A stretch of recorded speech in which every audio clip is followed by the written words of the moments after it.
Welcome back, my rogues. Today's question is Redditors who lived in countries that no longer exist, like Yugoslavia, Czechoslovakia, etc. What was it like to see your country break up? Hope you enjoy, and check me out on Instagram. I was born in Yugoslavia, mid-80s. It was sad. I lived in a major city largely untouched by direct attack, but we had all three major ethnicities heavily represented, and it was incredibly confusing as to why friends stopped being friends, families broke up, etc. As kids we understood what was happening, but not why. I remember hiding my next-door Muslim neighbor when the military police came. I remember being embarrassed of who I was even though my family lineage has mixed roots.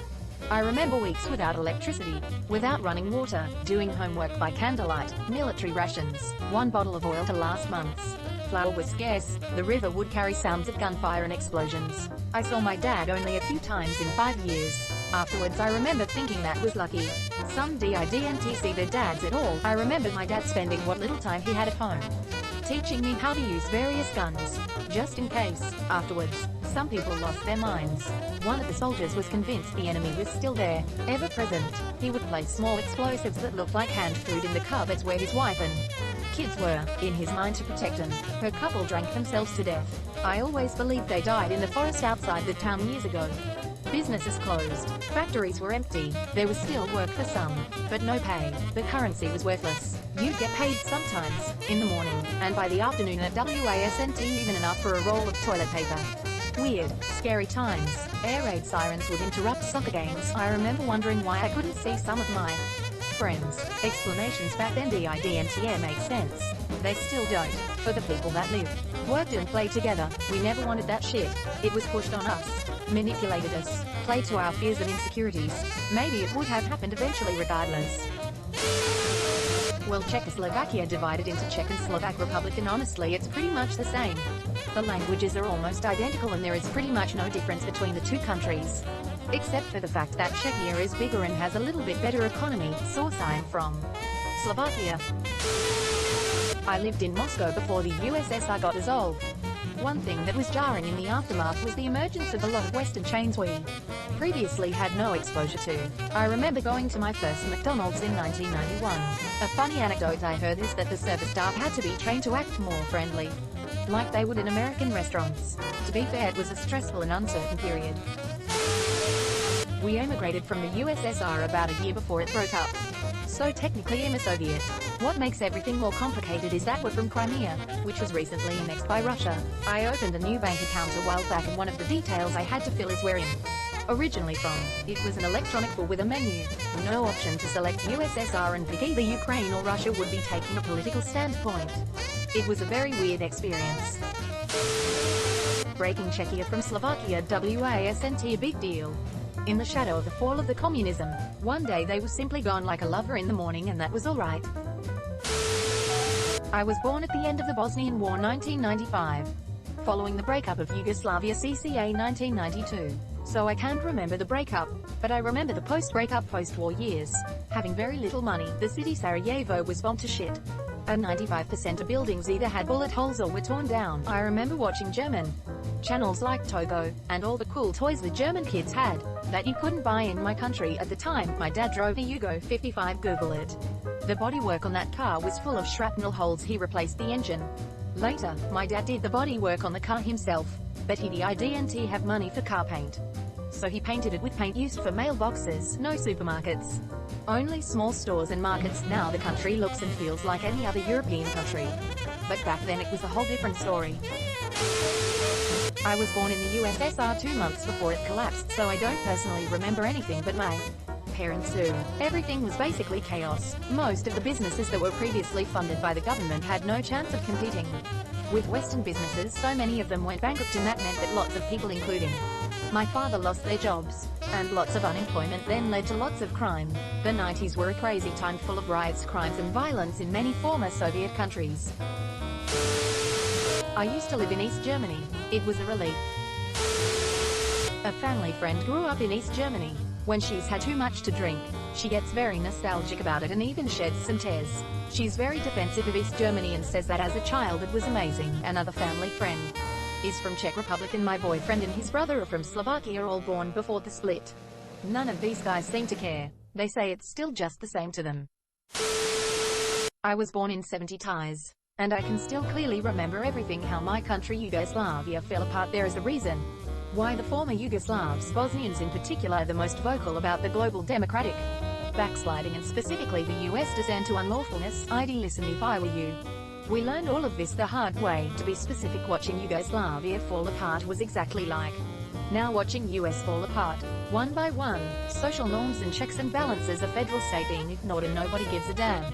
Strongman mobilizing his followers with dog whistle announcements back on TV, then on Twitter now, common folk not responding because civil war is unthinkable and relying on some part of the system to stop all that. Then one day you wake up and state is no more and people shoot at you, or the federal army that you paid from your own taxes all your life is shelling your city.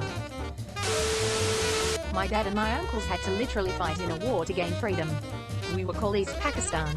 Now it's called Bangladesh. The war happened in 1971. My dad and others like him are called freedom fighters. And every time we asked, he says although he is happy that we won our freedom, but he cries at the awful things he saw. Women, children raped, people being tortured. They themselves had to torture Pakistani soldiers to get information about their bases. It's traumatic, but I guess the result was good. I was born and still live in one of the ex-Yugoslav republics, Slovenia. I was 3 months old when we declared independence, so I don't remember how the country's fragmented, but I do remember the Bosnian War and the influx of refugees. Alter I didn't really understand it as a kid. The thing that personally affected me the most about the dissolution of Yugoslavia were the constantly shifting maps. Every year in school we had new maps and each one was different when you looked at the area of Serbia. The reason in writing this is because the whole Yugoslav past still has far-reaching consequences in our lives, mainly in the political spheres. Many politicians who were around at the time of the breakup are still active, and the people are heartily divided about the Yugoslav past of the country. Some suffered during the socialist era, and some prospered. Some see it as a great time and some view it as this horrible oppressive regime. It's especially bad when the time immediately after WW2 is brought up. Beckways that was the time of, well, changes and horrible actions from the new government side, and naturally, the politicians try to appeal to one of those groups. It's come to the point where these types of things eclipse every actual problem in the country. There are issues with our public health care? Well, who cares? The opposition to the reforms of communists. And suddenly that's what everyone talks about. There are issues with taxing the independent workers? Sure, but have you heard about a statue that was unveiled for victims of after-war killings? That's what we should talk about.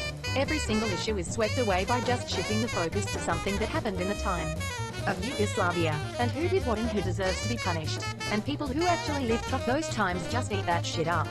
Especially the boomers, cause they were directly impacted by the end of the war.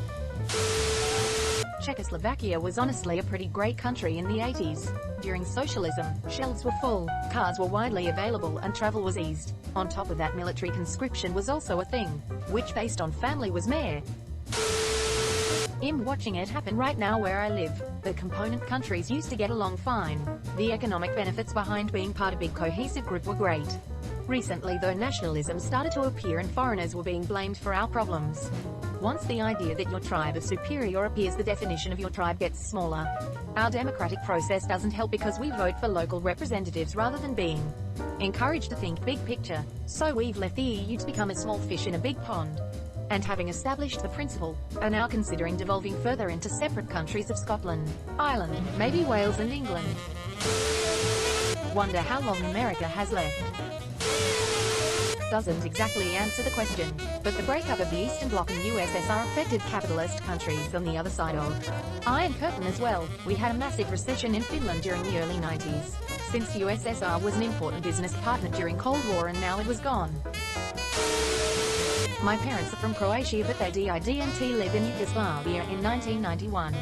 But they regularly visited their families. My dad was glad when Croatia declared independence. My mother's family was more concerned since they were living in Dalmatia.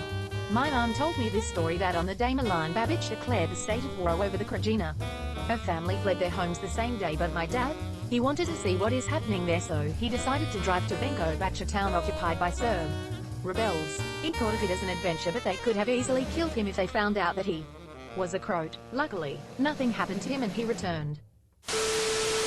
I was born in Yugoslavia and it was like losing your limbs together. They had so much potential, but alone they were destined to fail. Yugoslavia hoped there would be no war and they let us go peacefully and become an independent country, but they wanted war and aggression and destroyed many historic buildings and cities and killed a lot of friends and family, constant worrying if they would come back, cause you did not hear from them for weeks. The result is an independent country. And for that I'm happy. But many do not acknowledge what happened, especially the politicians. My husband was born in the GDR East Germany, and although he is ambivalent about the positives and negatives of the system, he is still sad to effectively not be able to return to the country he grew up in. Nothing is the same there since the collapse of communism. There is a name for that feeling in Germany: Ostalgie. Ost means east in German. When Czechoslovakia separated into Czech Republic and Slovak Republic, I was quite young and had no idea what was going on. Then suddenly, they started teaching us slightly different geography at school, but apart from that and a few bitter remarks from some adults, that was all what I do remember, though, is that almost all the textbooks we got in school were written in the time of Czechoslovakia and no one bothered to change them for up-to-date versions. So we were often asked to cross out Czechoslovakia from the text and write Czech Republic above it, or draw a thick line between Czech and Slovak republics in a map. That was during the first 9 years of school. At least otherwise, I think Czechs and Slovaks have still quite the brotherly relationship. For example, there is a huge amount of Slovak students in Czech universities, who later stay to work. My country still exists, but it's not the same before revolution. People did revolution to just fuck themselves. Poor people are still poor, and the more flattering religious you are, you get a better position. You guess it where I am from. I had a foreign exchange student from Latvia. He said his family made a lot of money because they sold a tank left on their property. I was born in the Canal Zone and grew up there. Came to the US to go to college. The Canal Zone was a territory of the United States that was given to Panama. Though I was 8 at the time, I still remember clearly when the Canal Zone police was disbanded. Grew up with an intense dislike of Jimmy Carter and hated the changeover from being policed by American police officers to being policed by the PDF, the first day of the start of the implementation of the treaty on October 1st. 1979, high-ranking government officials from Panama drove around Balboa in a mini convoy. They were honking their car horns and in general celebrating. We Americans in Balboa at the time did not like this. According to street maps, my neighborhood had a shortcut way to get onto the Thatcher Ferry Bridge, but it had been fenced off and long unused. The drivers in the convoy didn't know this, and there was a bit of backup and confusion when they attempted to get onto the bridge from my neighborhood. We laughed about this. It was our only solace that day. Not I, but my grandfather migrated from what became Indian Punjab to Pakistani Punjab. The British divided the country before they left in a hurry after WW2, and the resulting chaos claimed a lot of lives. The train that was taking him to Lahore was stopped on the way and looted by goons. If you didn't have money, they would slice you up with swords and daggers. He told me of other trains that arrived full of dead bodies. This is just his personal story. Read up about the 1947 partition of India if you want. Czechoslovakia, it was beautiful. We used to not have so much things and the rivalry between us was still there. When we merged, Slovakia had like 3 schools across the whole country. Well, I'm from Montenegro and I prefer it a lot that we're independent than to be with Serbia again. I was born in the 90s, so I don't remember idyllic Yugoslavia that was under Tito. But I definitely didn't like our last version of Yugoslavia with just Montenegro and Serbia. So as far as in concert, I like it more as independent. I don't have good memories of Yugoslavia in the 90s. Nowadays there are a lot of political issues in both countries, I'd say, but it just feels better. It's a small country, but I like it. Balkan will always be Balkan, I guess. Well, one side said I want all the money. The other side said that they own all the money. Then each side said that they own all the assets. But the worst thing is that I had to decide which side I wanted to be on. I didn't know what to do, so I moved out and never saw either one of them again. Damn, my parents were assholes.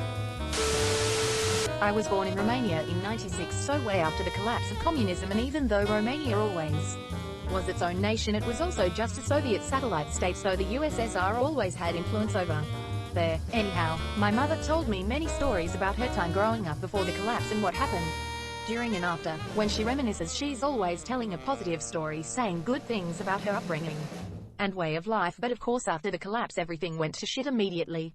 Comparing my childhood to the way things are now, however, things are much better. People flocked out of the country in search of a stable home since they were finally allowed to travel freely, and you can imagine how that alone inhibited the rate at which the country could grow. and prosper, but yeah, shit was crazy.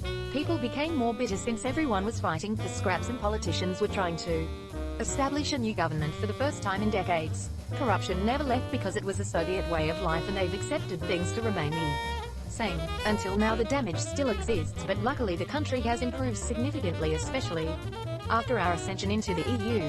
Last year when HBO released the limited series Chernobyl, I decided to watch it with my mother and she became incredibly nostalgic and shed some tears because I believe for the first time in a long time she started to clearly see the faults of the way of life in communist Eastern Europe. Everything from the atmosphere to the way of life to the corruption to the behavior, all touched a long-lost part of her upbringing. It was just like my breakup, quick and full of men who wanted power. I was 3 when Yugoslavia fell apart, so I don't remember how it was before that. But I can definitely say that way too many people didn't get over it because 30 years later people are still fighting about it, and it's one of the main points that keeps the population polarized as the mentality. I was born just around the dissolution of Czechoslovakia, but I have heard from many people who experienced it that it was very peaceful. Basically, Slovakia wanted their own state because they are a separate nation and their language is different. Though we understand each other, and they also were not thrilled that all the political decisions were being made in Prague. So Slovakia was a bit forgotten at times. Our two countries still have very good relationships, and although we make fun of each other, we are buddies. I live in New Zealand. Not joking, we are being forgotten from around 80 of world maps. I was born in Wiesbaden, West Germany, now just Germany. And really it's just kinda a novelty of thought. I don't have any strong feelings about it, maybe because the country itself still exists. I'm from Kosovo, former province of Yugoslavia. This is my parents' perspective. They miss some aspects of the life in Yugoslavia before the war, but also remember the discrimination that my nation faced. Seeing the country fall apart left them with the feeling of uncertainty, while the life conditions got worse every day. And then, in 1989 a new Yugoslavia emerged, a Yugoslavia hijacked by ultranationalism. In 1998 the war began. Shit hit the fan. My mum remembers going to sleep every night and hearing the gunfire in distance, with the uncertainty of whether she will live tomorrow or not creeping through her skin. Horror stories were circulating about villages getting completely burned and the inhabitants slaughtered, and my family feared that they will be next. Money was scarce, food was dwindling, and the feeling of uncertainty just kept getting worse and worse. Later, we were able to flee and went in a refugee camp in Macedonia. My first photo ever is in the refugee camp. After the war, things calmed down, but the conflict just won't go away. Growing up, we were constantly reminded not to point our gun toys to international forces and not to wander in the forest because of the mines. In essence, it was a very shitty feeling. The people went from relative safety to complete madness and anarchy within a decade. Personally, I feel we're all better off separated. I live in Republic of Moldova, that was part of the Soviet Union, and even if it's a little bit better, life here is still hard. I live in Lithuania, ex-USSR part. We were like the first ones to get out of USSR. I have heard a lot of stories from my parents, grandparents, and been in like all museums. My parents were really happy cause they lived so badly. Lot of deficits and low economy. After breakdown we build it up and now we're a really civilized country. And we have like celebration like each month for it. Does South Africa count? The country basically broke up and reformed entire provinces. Names of entire cities were changed. People were granted freedom to live in any area. I imagine it was crushing for those who liked the country like it was before. They know of and lived in a country you'll never happily see. Even though I was born only 2 years after it was obliterated. Hope you liked this video. Stay frosty my rebels.